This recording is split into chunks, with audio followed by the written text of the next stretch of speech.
Mes amis, quand nous voulons retrouver notre chemin, parce que nous avons dévié avec nos propres choix, n'essayons pas de tout fixer pour aller chercher Dieu. Allons chercher Dieu pour qu'il fixe tout. Te battes. Il faut que tu te battes jusqu'au moment où tu vas avoir la victoire. Mes amis, les mauvais choix peuvent vous amener tellement loin. Vous savez comment on fait des mauvais choix dans la voiture pendant que le GPS est là, en couple, et que les hommes ont l'art de ne jamais demander la route quand ils sont perdus. Non mais chez nous, on peut demander aux gens, non mais ça va, je sais, on va. Ça coûte rien, mais ils n'aiment jamais faire ça.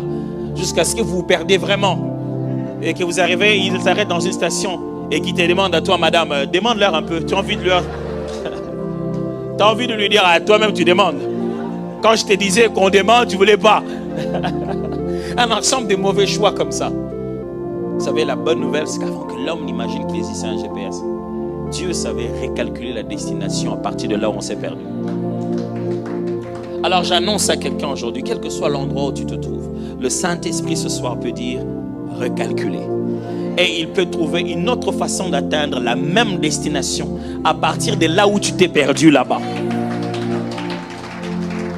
Un jeune homme s'est perdu à force de fuir son frère. La faute à qui? Bon, on ne sait pas. Il était usurpateur, c'était ça sa destinée, mais il a fui.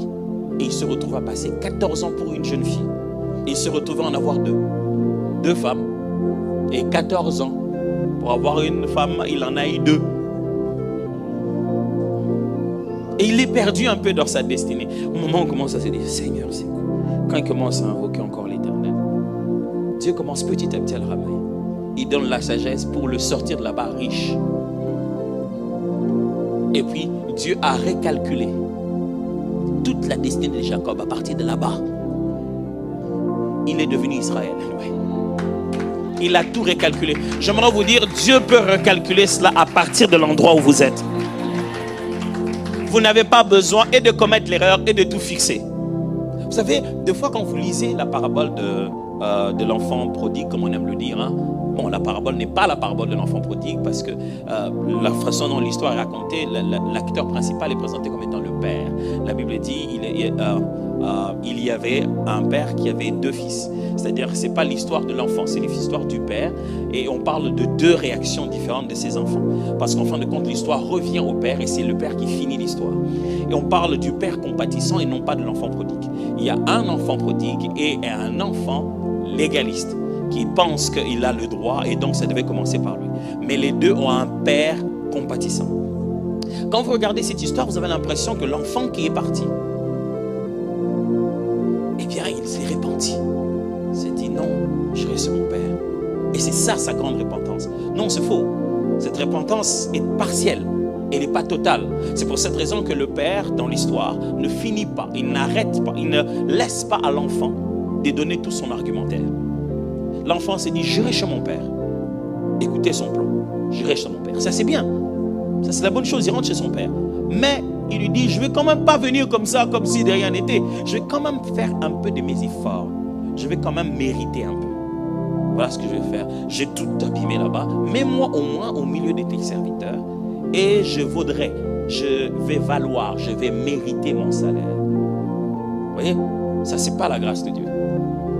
Et il a introduit quelque chose en se disant, Seigneur, vous savez, moi je vois ça beaucoup à Kin.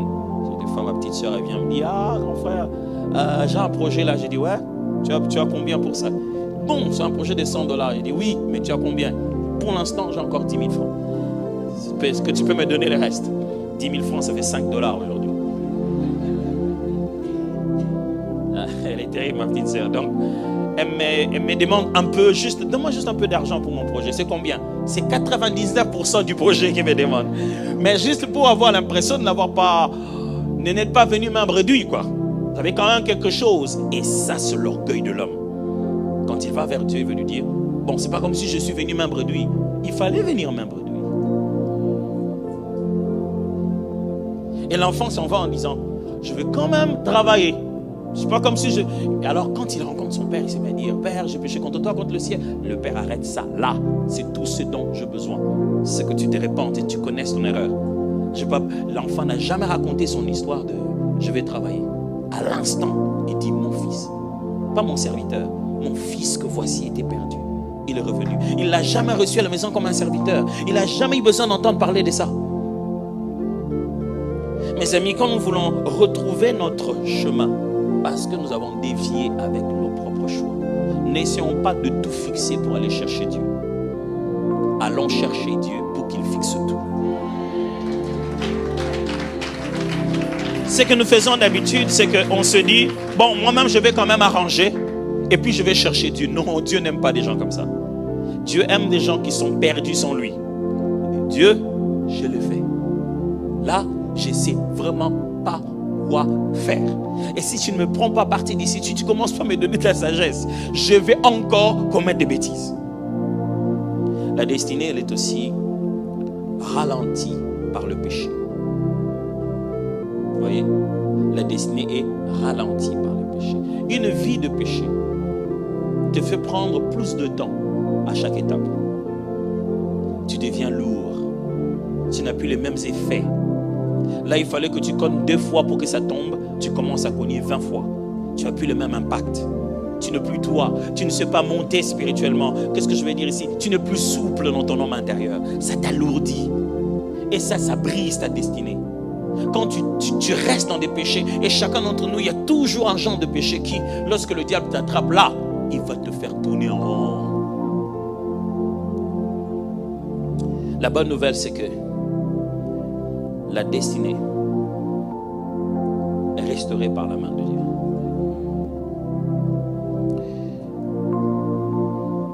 Je voudrais tout de suite, avant de descendre d'ici, en arriver à mon dernier slide où je reviens sur le texte que je vous ai lu. Après avoir expliqué tous ces éléments concernant la destinée pour que nous puissions bien saisir, regardons ce texte, on peut y apprendre rapidement 6 choses. Premièrement, votre destinée a une équivalence. Trouvez-la. Votre destinée a une équivalence. Trouvez-la. Jésus-Christ enseigne la destinée des disciples. Mais l'équivalence de cette destinée, c'est le sel. C'est la lumière. C'est la lampe dans une maison. Chaque fois que Dieu nous fait exister, il a fait exister une similitude de nous déjà. Quelque chose ou quelqu'un qui y ressemble. Et quand vous savez repérer cela, vous commencez à savoir dans quelle direction vous allez. Votre destinée a une équivalence à chaque étape. Cette équivalence ne peut pas être toute la vie de quelqu'un, mais ça peut être les étapes de la vie de quelqu'un. À un moment M, vous ressemblez à un tel. Si vous savez qu'à ce moment ici, ma référence est Élisabeth, vous irez le voir et les enfants dans vos ventres vont vibrer. Je prie que Dieu vous permette de savoir vers qui vous devez aller. De sorte que quand vous le rencontrez, la destinée qui est en vous commence à s'enflammer. C'est dit, oh, j'ai rencontré quelqu'un qui a la chose que j'ai. Depuis que je l'ai rencontré, je sens que c'est ça que je suis censé faire. Vous passez votre temps si vous pensez que vraiment vous n'avez besoin de personne. Non. Ce que vous êtes, ce que vous devez remplir comme destinée sur la terre, il y a quelqu'un, quelque chose qui y ressemble déjà.